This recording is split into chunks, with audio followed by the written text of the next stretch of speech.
mga idol. Yan, patapos na ang Bagyo, ambon-ambon na lang. Balik tayo rito sa hilaw na saba. Halika, samahan mo tayo ito at maglaga ulit tayo ng tea, tanglad tea. Hindi na siya hilaw na hilaw, medyo manibalang na. Naiwan ko yung sombrero ko, kaya ito plastic na lang, pwede na.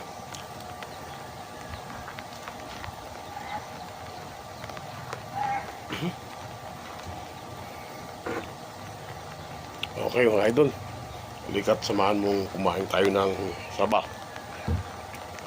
at uminom ng mainit na ninagang tanglad.